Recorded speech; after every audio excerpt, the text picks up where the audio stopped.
You're listening to the Legal Talk Network.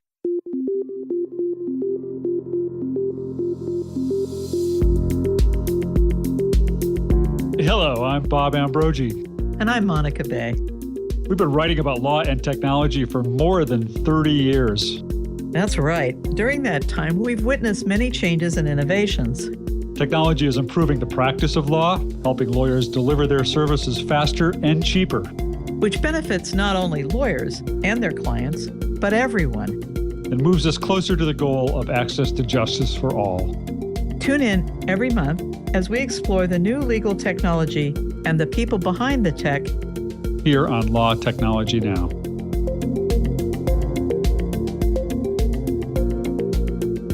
Hello, this is Dan Linna. Welcome to Law Technology Now on the Legal Talk Network. My guest today is Casey Flaherty, the Director of Legal Project Management at Baker McKenzie. Casey, welcome to the show. Thank you for having me. Before we get started, we want to thank our sponsor. Support for this podcast and the following message comes from Thomson Reuters Westlaw Edge. Thanks you, Thomson Reuters. Casey, so you just joined Baker McKenzie. Can you tell us what your role is going to be there at Baker McKenzie? I'm going to be the Director of Legal Project Management. As far as I know, I will be the head of the largest legal project management function in the world, and we're going to grow it. So it's very exciting for me. I'm really happy to be at the firm. As you well know, or if you follow the news, I didn't go alone. So David Cambria, the godfather of legal operations, led the way, moving from ADM over to Baker McKenzie, and then he brought me and Jay with him.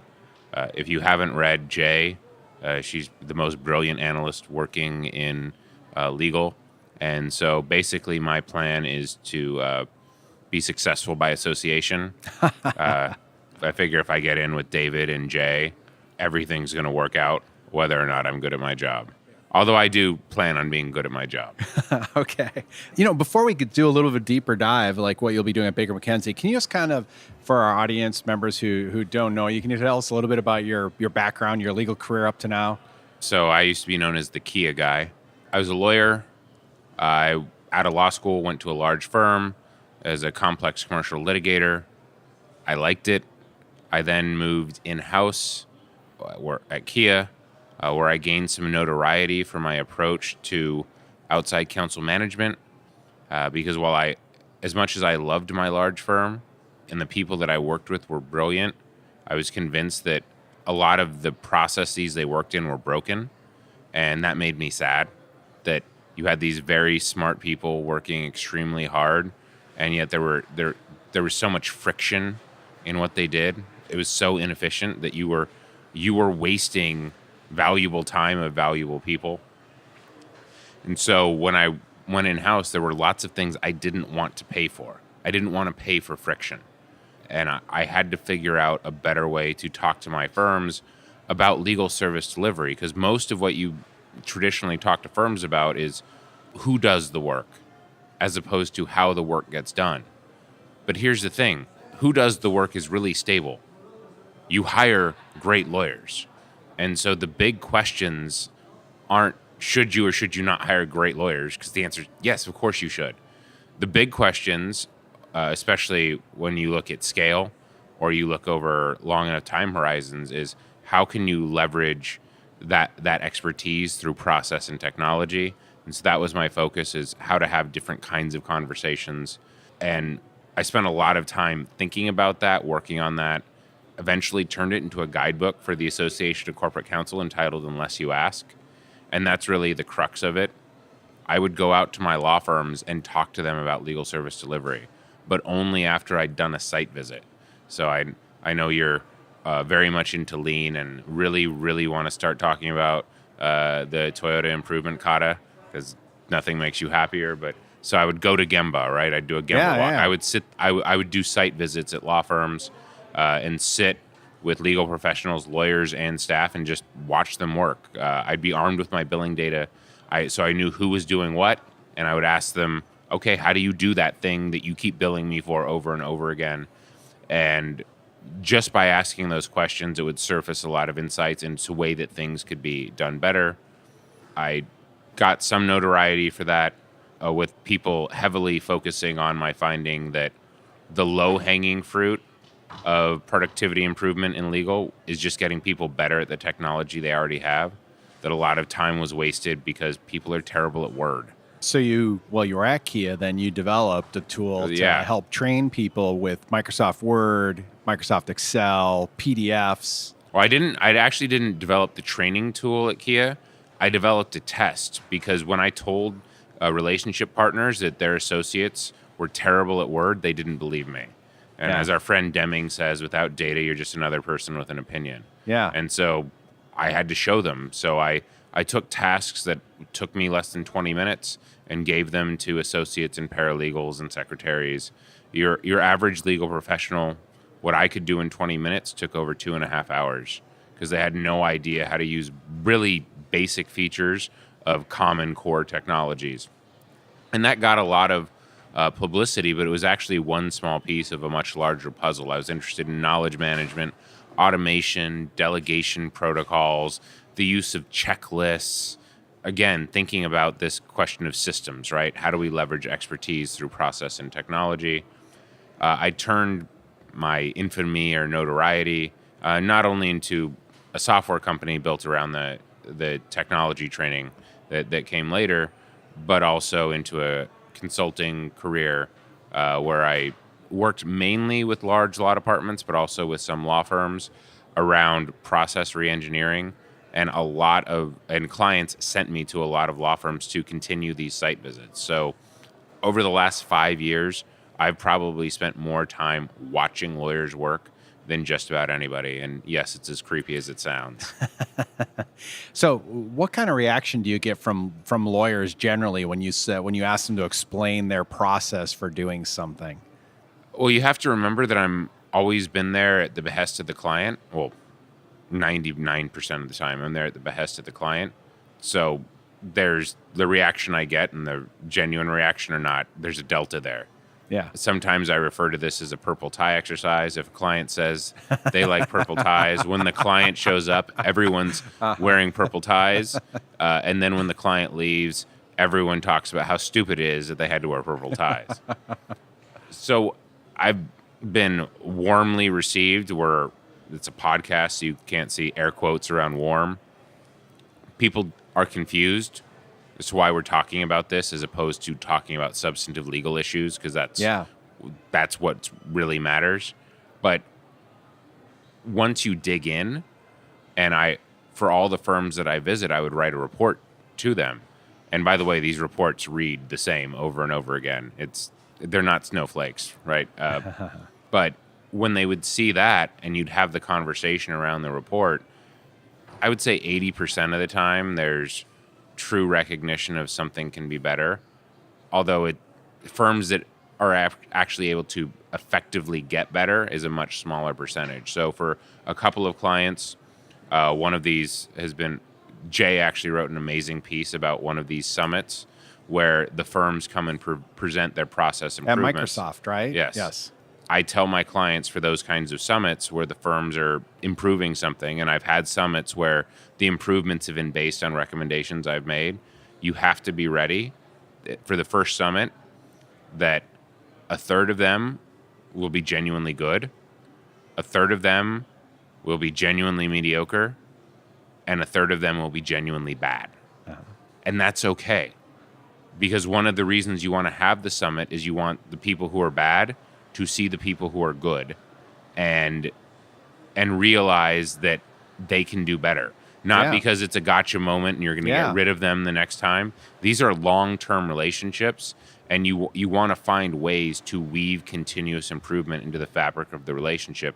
And creating this transparency and this cadence can really help drive that home, because again, it's not about gotcha. It's not about, oh, we know you're inefficient, so let's ask for a deeper discount. It's let's work together on finding ways to improve service delivery, knowing that it's never going to be perfect. There is no finish line, but there's always ways to get better. Changing that culture in the legal industry is, I think, one of the biggest problems we have, right? And this idea of partnering with your outside lawyers. And, there's this idea in lean thinking that hard on the process, easy on people. But in the legal industry, it's really just the opposite, right? I mean, we don't think about process, and we're really hard on people, and then people don't end up surfacing mistakes and celebrating them as an opportunity to improve. I mean, what kind of success have you seen in actually kind of changing that culture?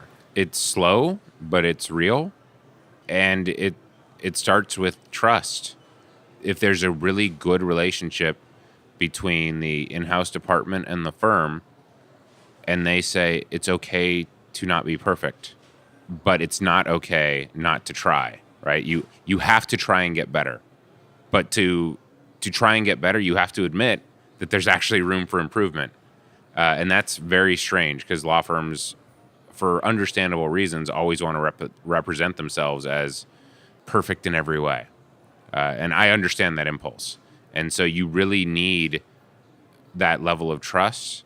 And going back to Toyota, there's great research into their supply chain and deep supplier relationships, and the foundation of it is a commitment to co-prosperity. Yeah. Our friend Dan Katz likes to refer to law firms and clients as frenemies. And there's so much truth to that, because these are long-term relationships that are friendly in a lot of respects, and yet there's a lot of mutual distrust and even dislike.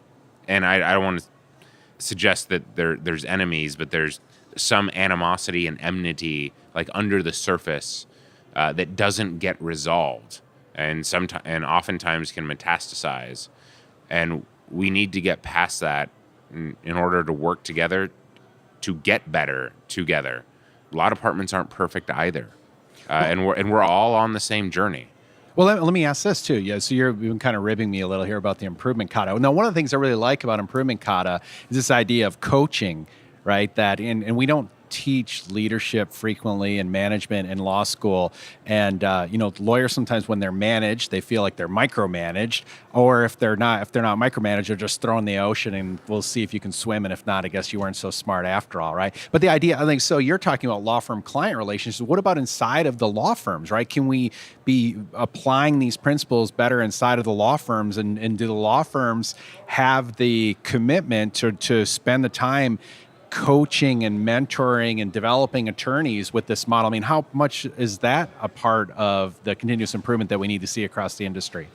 That's a huge part of it, but that is a thorny problem that I have yet to develop a strong opinion on. I know I'm supposed to have strong opinions on everything, strong opinions lightly held, but the junior attorney development problem is one that I can't quite wrap my head around. Because the way we used to do it is we're going to give you garbage work and you're going to do a ton of it, but you're going to start to absorb things by osmosis because you're going to be here all day, every day. Mm-hmm. And over time, we're going to transition you from the menial work, the labor-intensive, low-value-added work, to the higher value-added work. And you get lucky if you have a good mentor. And that doesn't quite work anymore. We have, even within firms like alternative legal services, staff counsel, low-cost centers, we're using a lot more automation and other forms of technology. We have a lot of clients saying, I will not pay for first years. And I don't know how that changes. So I know that you are right, that coaching, that mentoring, that giving people room to grow, that nurturing environment, psychological safety is absolutely fundamental to what we have to do, and will make all of these organizations much higher performing. But I've not done the deep dive and spent the time thinking about it to have real actionable conclusions about where I can smack the table right here and say, I know exactly what we do and exactly how firms have to change and how firms are going to tackle this problem. And by the way, how clients are going to support it. I suspect for clients who don't want to pay for junior attorneys, move to more appropriate fee arrangements, effective fee arrangements, alternative fee arrangements, whatever custom fee arrangements, whatever you want to call them today, where the law firm can build in actually a little bit of inefficiency, right? Because looked at from a certain narrow perspective, training is inefficient. Giving it to someone who is not optimized to deliver whatever it is you're asking them to do because they're learning it is in one sense inefficient, and in another sense, that's how learning happens. When the law firm has the ability to kind of control their own costs, they can decide to incur that, again, air quotes, inefficiency. But that's one piece of a much larger puzzle that I do not have solved. Yeah. So can you tell us a little bit more about really what you envision the project management function to look like when, let's say you're looking for the future state when project management is fully implemented across a law firm? What does that look like? I mean, who are the people who are the project managers? How are they supporting? Let's talk about litigation, for example. Let's start with, we're both former litigators. So I don't know yet. I have a 90-day plan, and at the end of the 90-day plan is to start to develop an actual plan for what this should look like, future state. I didn't come in predetermined future state. I don't know enough, not necessarily about LPM, but about exactly where it fits in currently at the firm, and I'm still in learning mode. So what I'm about to say is more abstract than concrete. Sure.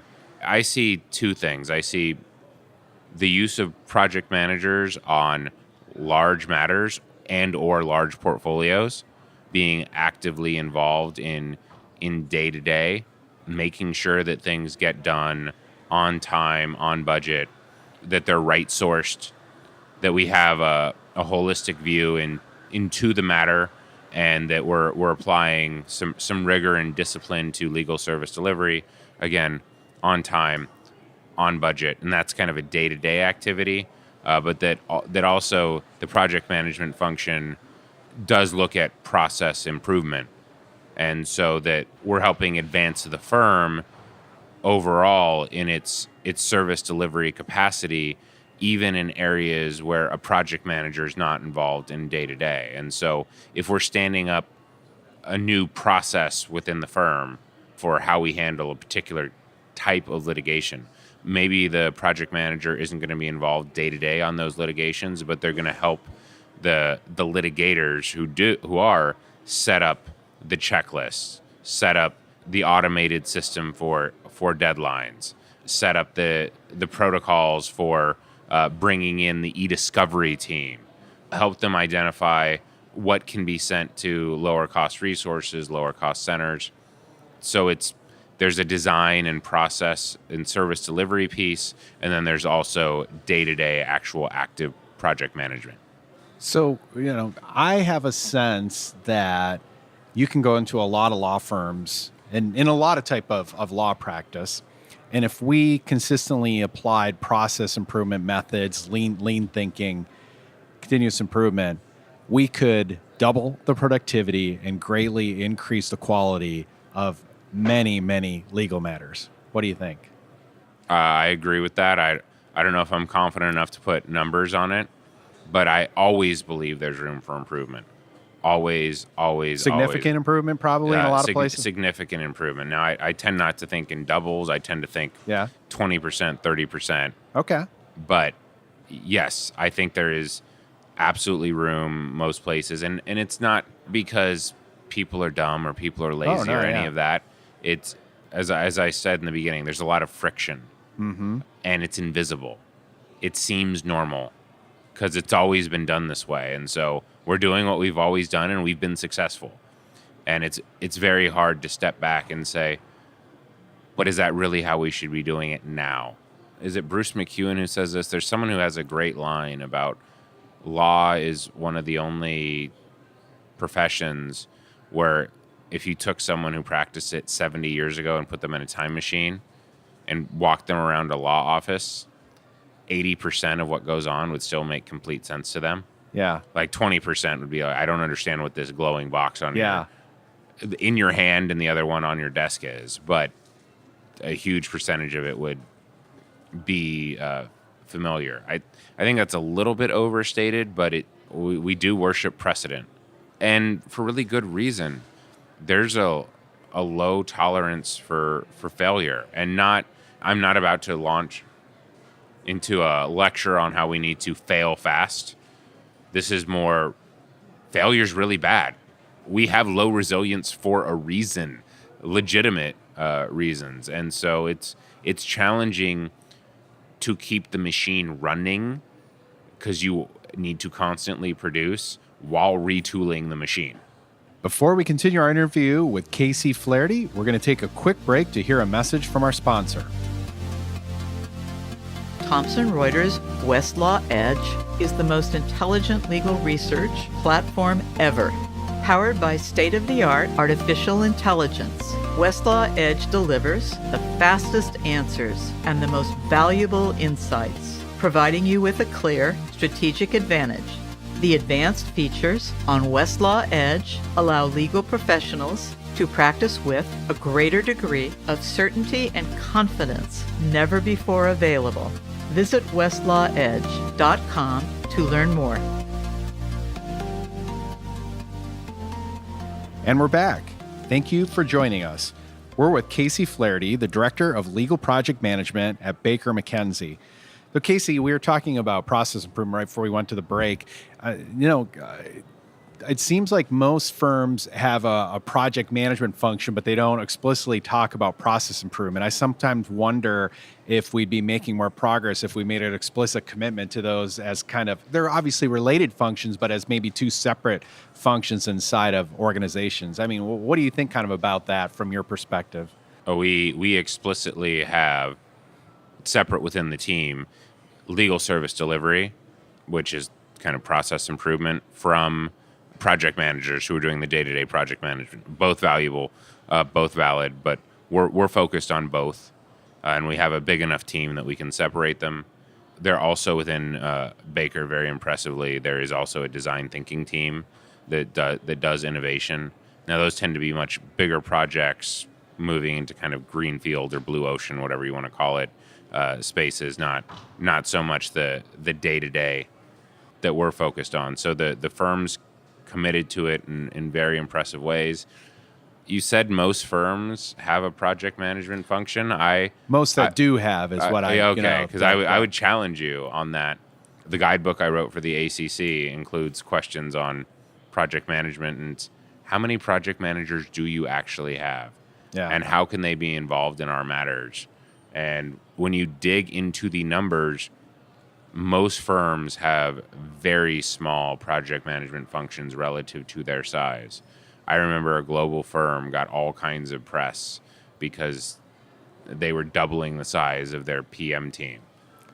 And if you actually read the article, you found out they were going from 7 to 13. Mm-hmm. And this is a firm with thousands upon thousands of lawyers, which kudos to them for building out the team, but that's a global firm, and at the time they had 7. So most firms do not actually have project management functions. How many project managers will you have in your group at Baker McKenzie? I'm curious whether I can give exact numbers. So I already have north of 30, and I do not have a complete market survey. As far as I know, that's the largest LPM function there is. There are absolutely plans to grow the function beyond that. I'm so lucky. It's not just lucky. I don't know if I would have taken the job if they hadn't already built a robust LPM function and didn't already have plans approved to expand it. And it's not just the LPM function. They have alternative legal services in Belfast, and they just announced the Tampa Center. They have an amazing e-discovery team. They have the innovation team and the design thinking team, et cetera, et cetera. They've made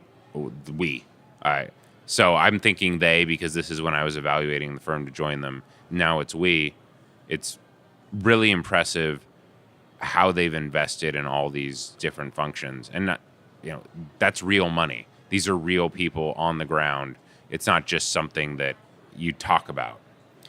So you pointed out earlier that there really aren't that many law firms that are doing project management across the marketplace. There's a growing number of them that say they're doing it.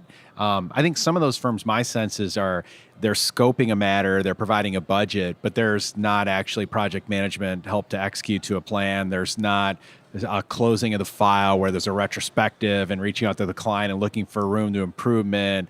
I mean, what's your sense of kind of how many firms or how common it is, I guess, at least maybe just in the marketplace for firms to really truly implement the full stages of project management?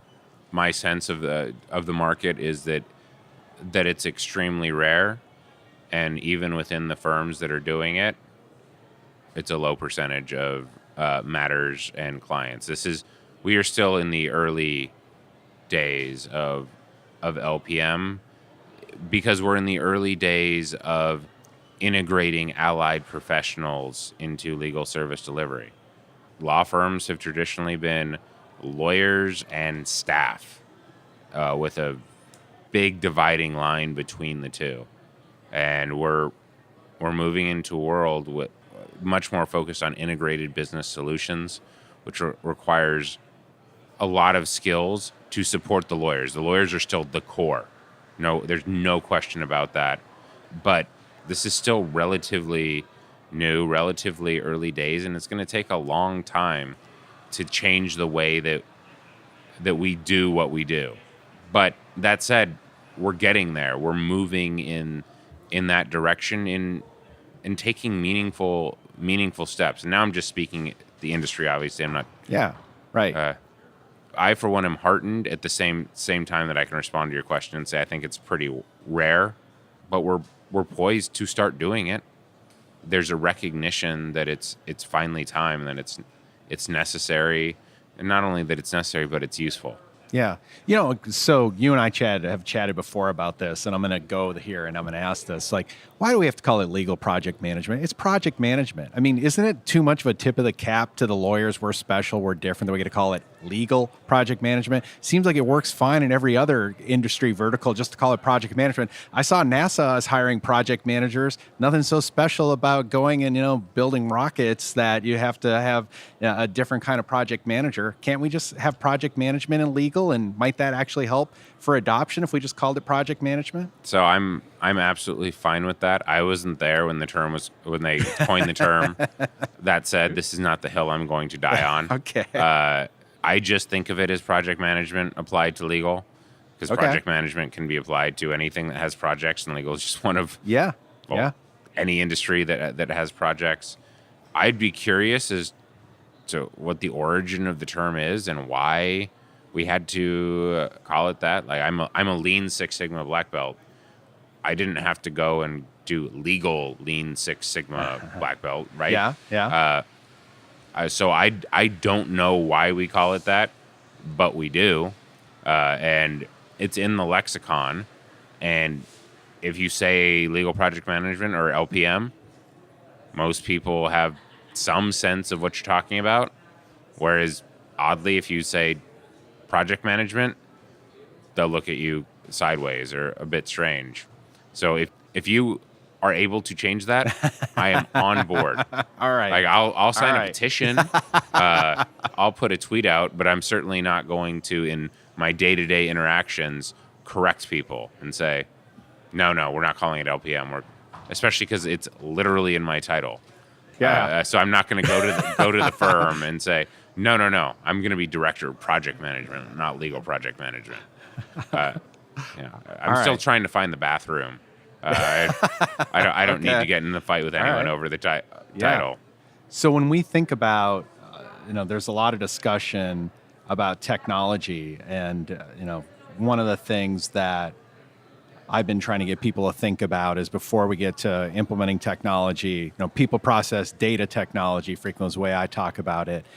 How much of what you'll be doing in project management is kind of with an eye on kind of setting the stage for looking for opportunities to introduce technology as well? Like, I mean, what's your relationship there with thinking about the way matters are managed and introducing technology?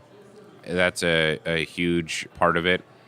So we as a function are certainly going to be automating much of what we do. And part of the way I will be reviewing the performance of my team is their ability to identify places to introduce technology to make sure that people are being put to their highest and best use. Technology can do some amazing things, but what it does best right now is replace high volume, labor intensive, low value added tasks. A lot of administrative tasks, a lot of I don't know quite menial, but definitely labor intensive. And LPM should be plugged in to all of the opportunities to replace that. And again, it's an area where a lot of people have made a lot of progress. We're seeing a lot more of it in, say, contract abstraction, following in the footsteps of e-discovery. So we've started to see automation even in things like time entry, thankfully. Yeah. Which is something everyone hates to do. So yes, 100%. Our value add is not just on day-to-day helping to manage projects, but in the long term, it's changing the way people work, making their experience as a lawyer better, and maximizing the yield from a value perspective of what they do. I want to seize on what you said about making their experience as a lawyer better. One of the things when I was at Michigan State and we had Legal R&D, the Center for Legal Services Innovation, one of the things we aspired to do was our belief that with better process control, better project management, that we could actually help solve some of the problems of proper allocation of work inside of law firms, which could have a contribution to better work-life balance, could help you work on your diversity problems, have impacts in those spaces as well. I mean, what do you think? We have data that suggests that young lawyers are the most miserable professionals in the United States, that lawyers are the loneliest workers in the United States, and that law is literally the most boring job in the world. I just saw our friend Joe Patrice walk by, and I don't know if he wrote it, but he was on Above the Law. On Above the Law, they said, we finally have evidence that law is the most boring job in the world. That's sad because most of the lawyers I know are brilliant and hardworking and have so much to contribute, and yet they're miserable because a fair percentage of their lives is spent doing things that don't take advantage of their talents. And that to me is tragic. And leave aside, the billable hour and cost, just talented people not applying their talents, doing work that has to be done. It's necessary, but it's low value add. If we can eliminate that, we can make their lives so much better. We can improve the quality of work at the same time that we're improving quality of life. And that makes a big difference to me.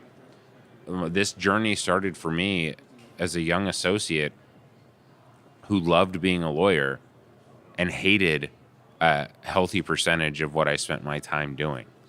Our friend Jason Barnwell of Microsoft just wrote a great piece on Legal Evolution about his early days as an associate, not believing how much the firm was being paid for him to make copies, and how unreceptive the firm was to, he was a coder coming out of MIT, how unreceptive they were to this thing that he was doing that was menial that he could have automated.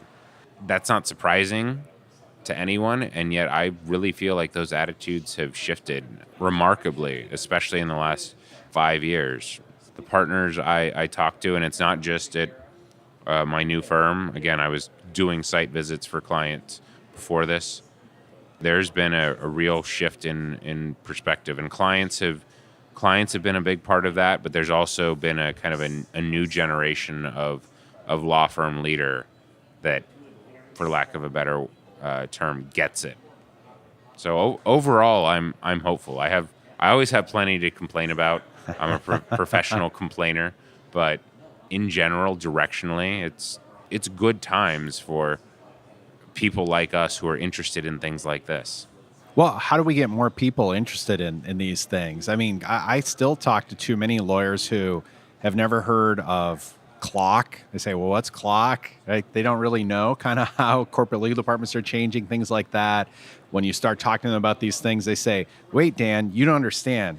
I bill hours. You make me more efficient, I lose revenue, right? We've heard these things for a long time. What are some of the things we can do to accelerate adoption across the marketplace? And, this is the other part of it, what we were just talking about previously. That should get us fired up about hey, there's a bigger purpose for doing these things. We can better serve our clients, more people. There's a lot of reasons, I think, to get people excited. How do we tap into all of that? Well, the number one way is clients. Clients are the urgency drivers in this industry. How do you define value? Value is what the customer is willing to pay for.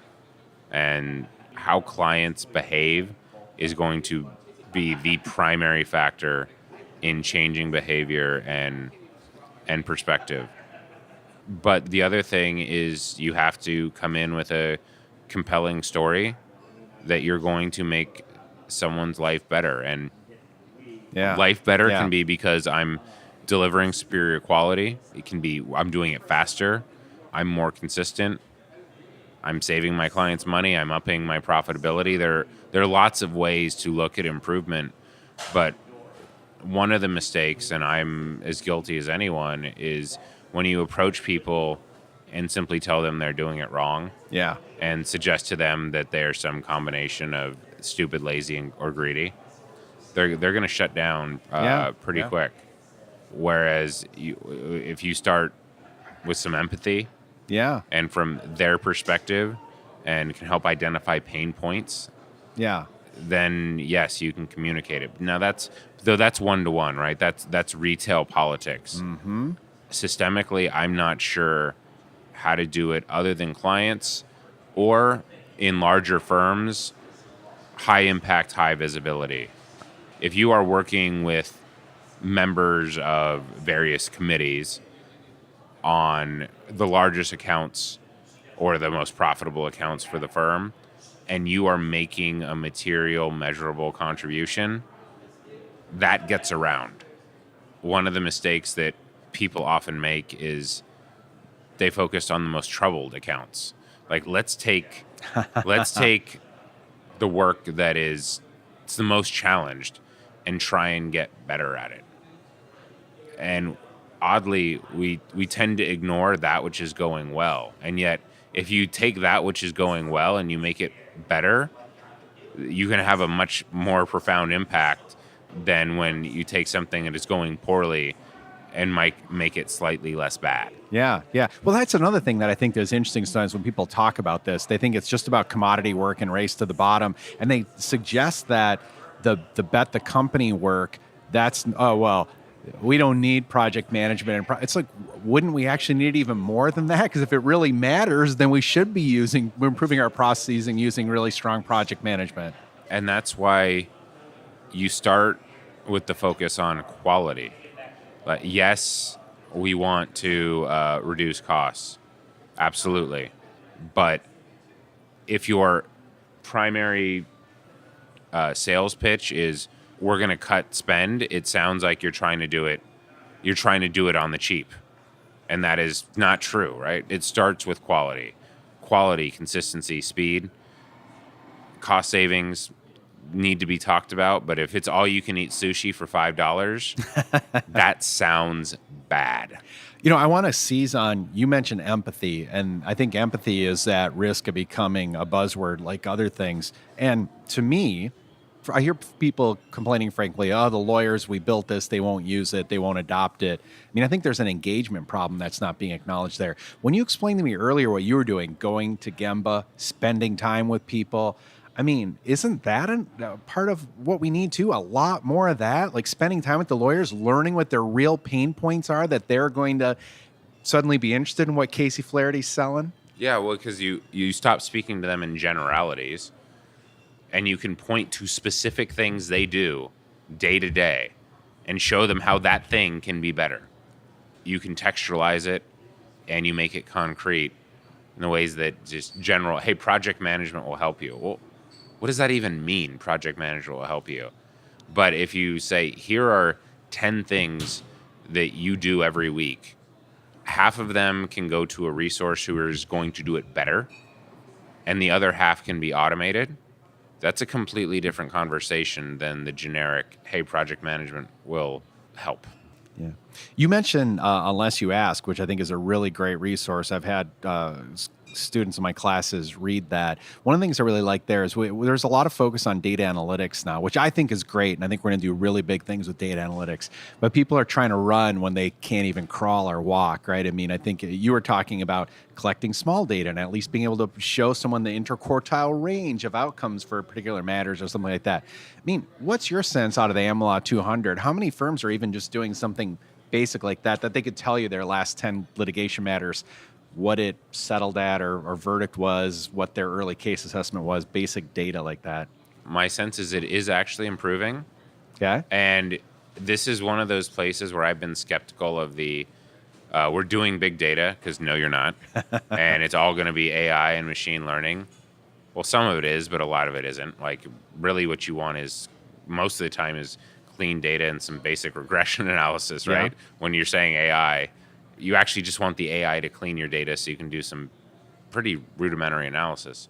But this is where the hype has helped, because people have tried to take on these big projects and they realize just how bad their data is. Yeah. And they have started to clean it up. Now, they're not there. Very few firms are there, but there's real effort to start moving in that direction, and it's heartening. But it's another one of those things where at the front end of a maturity curve, but at least we're moving in the right direction. A lot of these things, if you'd asked about 5 years ago, it was just talk then. Now there is real action, and even if it's not as satisfying as we'd like it to be, I've been impressed with how much effort has gone into it, because people, in trying to do the big splashy thing, are starting to realize their foundational issues, their structural issues that they have to address. So where do you think are my sense is that we've got a lot of these basic foundational things to do, but even with the current technology we have right now, there's a lot of potential to be able to automate different tasks, certainly use data to make better predictions than kind of the anecdata and the intuitions we apply now.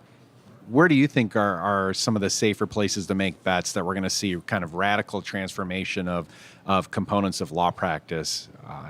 You're talking about safe bets and radical transformation in the same. What is the safe bet on radical transformation? Some of it's we're already seeing, right? Like I just interviewed the folks at Legalmation, right? And now what types of work that'll end up being applied to, but they're already applying it to a lot of different work. That, to me, I don't know, maybe you wouldn't call that radical transformation, but it certainly is changing dramatically a piece of what litigators have done in the past. Yeah, I really like Legalmation, but it's crazy. It's crazy to me.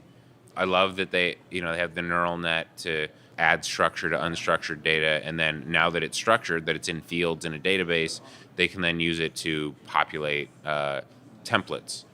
Well, the second part of that is basic document automation that we've had for 30 or 40 years. The first part of it is something that a human could do at a pretty low cost, like a paralegal, an offshore resource. So for 30 or 40 years, you could have had someone sit there and look at a complaint and enter things into a database. Is it going to be as fast as Legalmation? Absolutely not. But won't be as high quality. I guess I would quibble a little bit with the idea that it's just like a template on the back end. I mean, that's not that simplistic. No, but we have pretty sophisticated document automation technology, and we have for quite some time. And look, I like what they do, but it's crazy that we never did the intermediate thing, right? The intermediate thing. Sure. There's lots of steps. Where it's like, we got a complaint in here. Let's give it to this person who does intake. Yeah. They're going to enter all of this. And I've seen it at some firms, but most firms. And now we have a database, and we have all of these templates that are attached to the database, and we can generate it. That software has existed forever. You ask firms, they say we have it. What happened? They have no discipline around intake. They have no discipline around template upkeep. And it just falls by the wayside, and people go back to copy and paste, pull up the last one you did. And to me, that's the radical transformation isn't the technology piece. It's the discipline and the rigor to do these things that we could have done long ago. Like a lot of these analytics, yes, new technology makes it better. It certainly makes it prettier. I love the data viz stuff.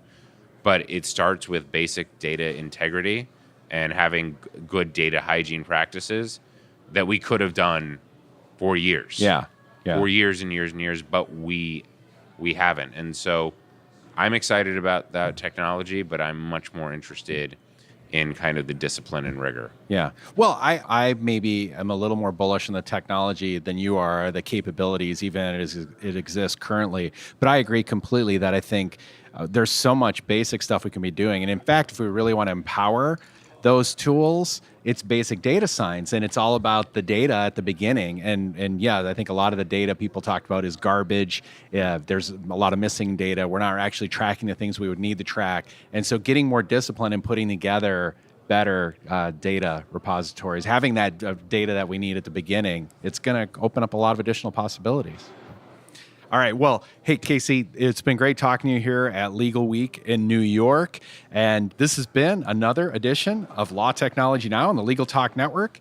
If you like what you heard today, please rate us on Apple Podcasts and join us next time for another edition of Law Technology Now. I'm Dan Linna, signing off.